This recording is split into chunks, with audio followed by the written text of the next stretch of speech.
Hello everyone, কেমন আছেন আপনারা? আশা করি সবাই অনেক ভালো আছেন। আর আমি তো আরো বেশি ভালো আছি। চলে আসলাম ছোট্ট একটি ব্লগ নিয়ে। তোমরা কারা রাত্রে ঘুরতে পছন্দ করো আমার মতো? সবাই কমেন্ট করে জানাবে। ভাই রে ভাই, বাসায় এত মানুষ যে আমার ভয়েস দিতে কষ্ট হয়ে যাচ্ছে। যাই হোক, এই দেখেন এখানে আমরা সবাই মিলে যাচ্ছি। আমার বাবা, মা, ভাই, মাসি। ও আচ্ছা, আমার কিন্তু বোনও আছে আমার সাথে। আর এটা হলো আমার ছোট মাসির মেয়ে। ও সবসময় আমার সাথেই থাকে কোথাও গেলে। আজকে ওরা আমাদের বাসায় বেড়াতে এসেছে, তো ভাবলাম ওদের নিয়ে একটু ঘুরে আসি। আর ওরা আমাদের বাসায় প্রথমবার বেড়াতে আসলো। হাঁটতে হাঁটতে আমরা রাস্তার দিকে চলে আসলাম। আর এই যে সামনে যে ফাঁকা জায়গাটা, এখানে আমাদের দুর্গাপূজা হয়। আর এটা আমাদের কালী মন্দির।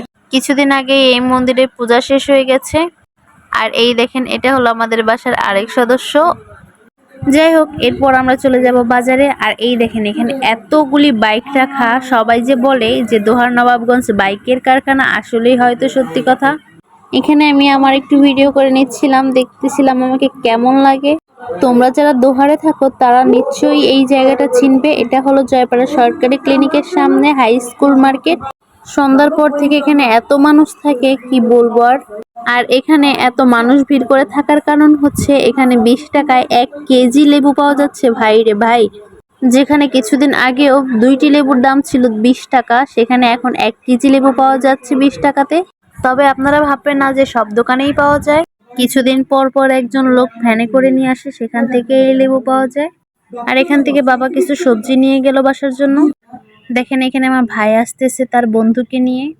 আমার ভাই এতই লম্বা যে ওর বন্ধুকে দেখা যাচ্ছে ওর থেকে অনেক ছোট। ওর এই বন্ধু কিন্তু ওর থেকে 1-1.5 বছরের বড় হবে। এখানে চলে আসলাম আমরা একটা হোটেলে, যেখান থেকে আমরা আলুর চপ, বেগুনি এবং সবজির চপ খাবো। রাত করে বাইরে বের হয়েছি, আর কিছু না খেয়ে কি বাসায় চলে যাবো? এটা কখনো হতে পারে বলেন তো আপনারা?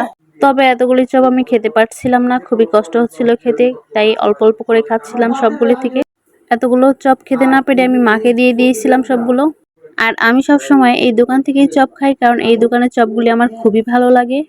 এখানে মা, মাসি আর বাবা খাচ্ছিল, আর আমার আর বোনের খাওয়া আগেই হয়ে গেছিল। আর আমি এদিক দিয়ে সবার ভিডিও করে নিচ্ছিলাম একটু। এটা হলো জয়পাড়ার রতন চত্বর। এটা কম বেশি সবাই দোহার নবাবগঞ্জের চিনে। এরপর আমাদের খাওয়া দাওয়া শেষ করে আমরা চলে যাচ্ছিলাম বাসায়। আর এই দেখেন এখানে কত ফুলের দোকান। আর এই দোকানের ফুলগুলি এত সুন্দর, কি বলবো আমি। লাল গোলাপগুলি জাস্ট অসাধারণ ছিল। গোলাপ যত কালারই হোক না কেন, আমার লাল গোলাপই শুধু ভালো লাগে। লাল গোলাপের মতোই আমার জামার রংটা। হাঁটতে হাঁটতে আমরা বাসার দিকে চলে আসলাম। এদিকে আমি আমার শ্যাডোর ভিডিও করে নিচ্ছিলাম। এদিকে আমার বোন বললো আমিও একটা এভাবে ভিডিও করবো, তাই ওকেও একটা ভিডিও করে দিলাম এইভাবে। এত রাত্রে রাস্তায় দেখলাম কিছু বাচ্চারা খেলা করছে। আসলে ওরা আমার মার স্টুডেন্ট। ওদের আমি বলতেছিলাম তোরা এত রাত্রে বাইরে কি করিস, আর ওরা হাসতেছিল আমার ভিডিও করা দেখে। একজন তো মুখ আটকেই রইলো। আর এই যে সামনে আমাদের গেট। এদিকে পিছনে তাকিয়ে দেখি আমরা দুই বোন আগেই চলে আসছি বাবা মাকে রেখে।